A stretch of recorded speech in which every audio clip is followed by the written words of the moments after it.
जदों जुलसी उसां मिल के मेरी ये गल ज़रूर आखी,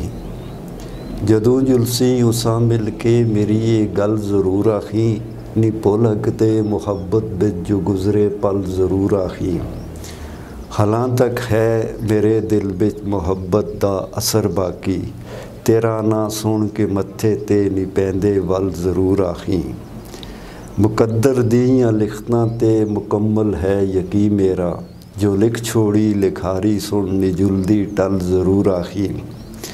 मेरा जे हाल ओ पुछ बैवे तू दस छोड़ी उसां इकबाल, मुहब्बत बिच जो हर जुलदे नी रहंदे बल ज़रूर आखी। जी अस्सलाम वालेकुम नाजरीन, बात आज़ादी के साथ, लेकिन आज फिर असा प्रोग्राम इनको भी चाहिए उसी नाजरीन ज़ाहिर सियासत वो एक न मुकना वाली गल है। अस आखे नाल अज थोड़ा जा असी इकबाल कलूरवी साहब को बुलाने हैं, ज़रा उन्होंने गपशप करते हैं कि इनको दे कलूरवी साहब इकबाल कलूरवी साहब इनको दे बड़े मशहूर शायर भी हैं ने, रवायती जी असन शायरी जिस पे सर के आखते उन्हें माइया चरबैता क्या आखते होंगे हो बस ये इनको गज़ल, हाँ इस पर मुख्तलिफ चीज़ें चरबैते भी हैं, इनको माइये भी हैं, तो जदीदियत पे चाहो तो इनको गज़ल है, इस तो अलावा गाने, इस तो अलावा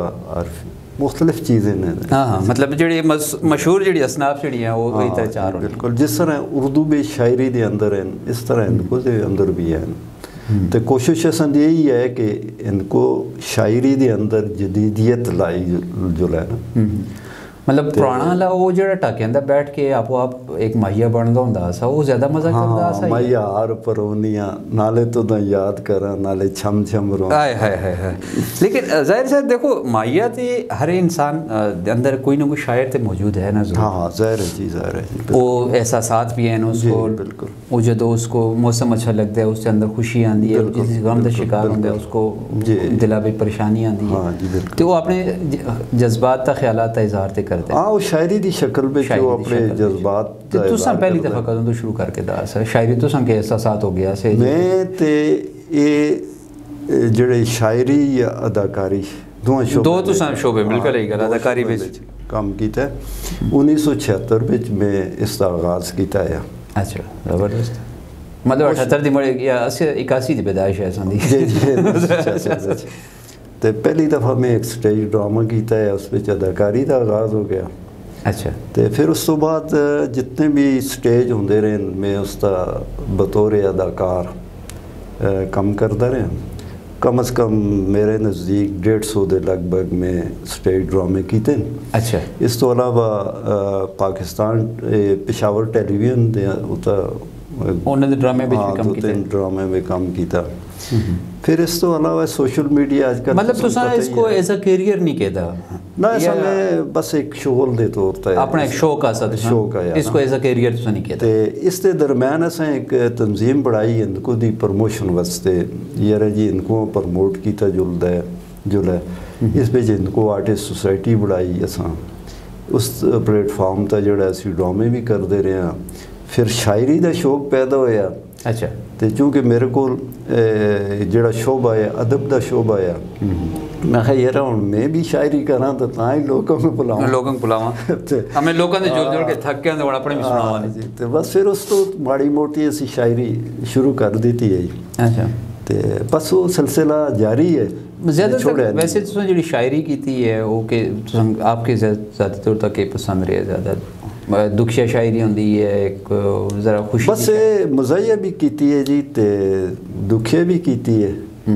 यानी माशरे में जिस चीज़ की ज़रूरत है वो जी शायरी में की है, जिस वक्त या जिस तरह की शायरी है उसको शायरी के अल्फाज पे बयान कर छोड़ना। जी जी बिल्कुल, शायर का कमाल तो यही है ना जी, बुनियादी तौर तक वो जड़े तुसां दे हालात हैं वाक़यात हैं उन्होंने अपने अल्फाज सादा अल्फाज भी पुरकशिश अल्फाज भी बयान कर छोड़ देते हैं। ऐसा दसो ना कि कुछ सुना दो तुसी आज। हाँ मैं तुसों को एक इनको गज़ल सुनाना जी, बड़ा संजीदा है। हाँ,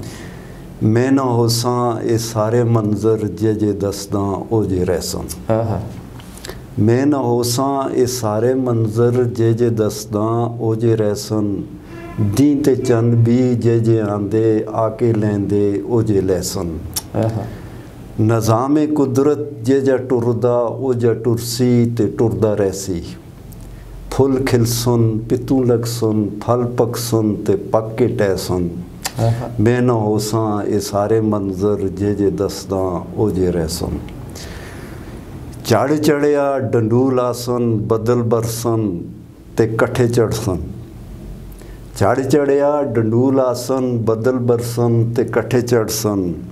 स्याला आसी पत्तर टैसन कोरा बरसी ते बर्फां पैसन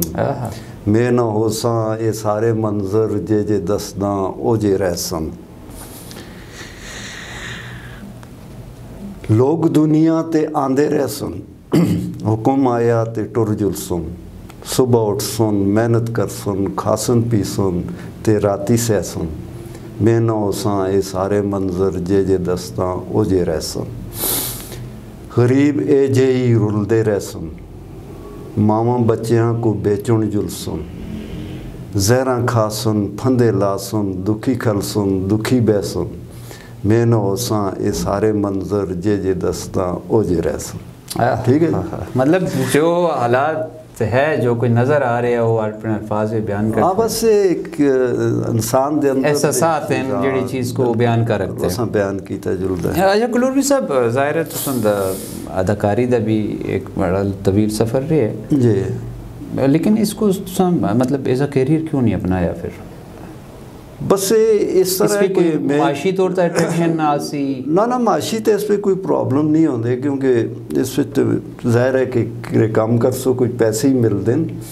लेकिन मेरे को असल मसरूफियात इतनी आई मैं वापडा बिच एक सरकारी मुलाजमत भी आई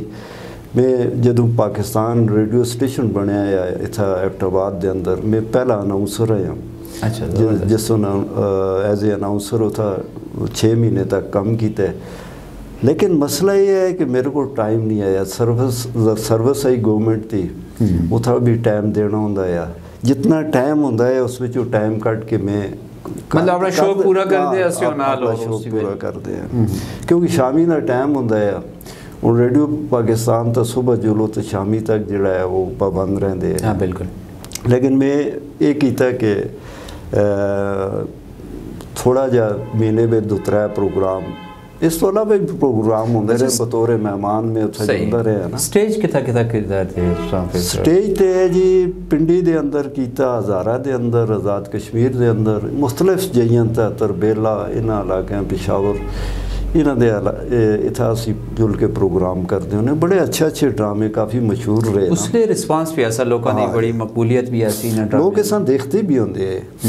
लेकिन 1995 में मैं स्टेज थोड़ा जा पिछा रख के था ना तो इस तो अलावा शायरी दे अंदर हुण भी सोशल मीडिया दे होता कुछ ना कुछ चलता रहता मैं जोड़ी देखता रहना सरदी साहब के चैनल तो जो करते हैं लेकिन वो बाकायदा काम उस तरह लेकिन बाकायदा नहीं उस तरह ये एक प्रोफेशनल दे तौर पर जो इंसान इज अ प्रोफेशन तो इस वास्ते जो है मैं सिर्फ शायरी के अंदर क्योंकि मेरे को टाइम होंदा थोड़ा जा तो हुण नाले एज का भी तकाजा ये है कि थकते जुलते हाँ थकते बुढ़े होंदे अच्छा सर इनको दा असन दे एक बड़ी मशहूर सिनफ होंदी है सी शायरी दी जी ख़वातीन दी जेह्ड़े 16 गानियां जी जी जी जी 16 भी तकरीबन ख़त्म हो गया जेह्ड़ा 16 भी ख़त्म हो गया लोकल जितने भी असां दे प्रोग्राम है तकरीबन ख़त्म हो गए जी उन्होंने अंदर हुण जाहिर है कि तुसी कोई इंडिया दी चीज़ां आण के तुसी ब्याह शादियां तक गाना शुरू कर देने लेकिन वो जिहड़ी असां दी अपनी चीज़ है सोले होंदे उस सोले दे देखो आज भी एक वो जिहड़ी जिस तरह उस सोले दी खुशबू शायद इस तरह मैं महसूस करता हूँ ना या वो होंदी है सी कि जिस तरह बड़े अरसे बाद बारिश होंदी है ना मट्टी चो खुशबू उठती है जी जी बिल्कुल वो मट्टी दी खुशबू होंदी है हाँ जी बिल्कुल मसला ये होंदा जिसले शादी होंदी है जिसले वो सेजों दा सेज होंदा सा मेहंदी होंदी है सी कुड़ियां गांदियां होंदियां या डोली आंदी है तो उस वेले कुड़ियां गांदियां होंदियां और वो बड़ी दिलचस्प चीज़ां होंदियां ना बिल्कुल जाना आया खट आया इस तरह दी चीज़ां बिल्कुल बड़ी वो इससे एक, लेकिन वो चीज़ां भी तकरीबन ख़त्म हो गई हैं। तो शायरी का असर के मतलब नज़र आंदा है कोई इनको शायरी का कोई मुस्तकबिल कोई नवी नस्ल पे इसकी ना जी, इस तरह बहुत कम हो रहा है कि इस पे जो बड़ियाँ किताबां आ रही हैं तो माशाल्लाह तकरीबन पिछले साल तकरीबन 400 के लगभग किताबां इनको तो आई हैं। इनको तो आई हैं ज़बरदस्त। जोड़ा इनको अदबी बोर्ड पेशावर वाले सुन शाया की मुख्तलिफ मुसन्निफीन दियाँ किताबें। अच्छा। तो बड़ा कम हो रहा है जी, इनको तो बहुत ज़्यादा कम हो रहा है। तो इंशाल्लाह मतलब जिस तरह करामे जो असन ज़ाहिर है नवी नस्ल भी इनको कोलो दूर हो गया अपनी मादरी ज़ुबान। असल में असन दी ये मादरी ज़ुबान है जी, इस प्रमोट करना असन का काम है। देखो और तबके जितने भी कबाइल हैं अपनी अपनी ज़ुबानों को प्रमोट कर रहे हैं ना, उन्हें तो काम कर रहे हैं, लेकिन अलमगीरियत का शिकार हो रहे हैं। लेकिन ये है कि असन दे हज़ारे की बहुत बड़ी आबादी, अगर कोई उस ज़ुबाना को पहाड़ी ज़ुबान भी आते है तो भी इनको ही है बिल्कुल, क्योंकि हिंद को दा लफ्ज़ इस्तेमाल होता है। हिंदुस्तान के पहाड़ा में जितनी भी पहाड़ा में ज़ुबानें इस्तेमाल हो रही है उस हिंद को आखे जुलता ही है ना। पहाड़ा में गोजरी दा ज़ुबान इस्तेमाल पहाड़ी ज़ुबान इसको आखे जुलता है। इस वास्ते जिहड़ा है इसकी प्रमोशन वास्ते इसकी तरक्की वास्ते कोशिश करनी चाहिए। कुछ ना कुछ जो कुछ हो सकता है इंसान अपने बस पे जो कुछ हो गया। कुलबीर साहब ज़ाहिर है तुसां आला प्रोग्राम ते बड़ा एक मतलब दिलचस्प किस्म का मौजू है जिनकी इस गल करो इतनी घट है। जी जी जी जी। लेकिन असन कोल असल प्रोग्राम का थोड़ा फॉर्मेट घट होंदा है जी। एक आखिरी खूबसूरत सी कोई गज़ल सुना छोड़ो। अच्छा चलो ते फिर असी अपने नाज़रीन को इजाज़त के इंसान। अच्छा ये जदों जुलसी उसां मिल के मेरी ये गल ज़रूर आखी, जदों जुलसी उसां मिल के मेरी ये गल ज़रूर आखी, नी भुलक ते मुहब्बत बिच जो गुज़रे पल ज़रूर आखी, हालां तक है मेरे दिल बिच मुहब्बत दा असर बाकी, तेरा ना सुन के मत्थे ते नी पैंदे वल ज़रूर आखी, मुकद्दर दियां लिखतां ते मुकम्मल है यकी मेरा, जो लिख छोड़ी लिखारी सुन नी जुलदी टल ज़रूर आखी, मेरा जे हाल ओ पुछ बैवे तू दस छोड़ी उसां इकबाल, मुहब्बत बिच जो हर जुलदे नी रहिंदे बल ज़रूर आखी। बहुत शुक्रिया, बहुत शुक्रिया, थैंक यू।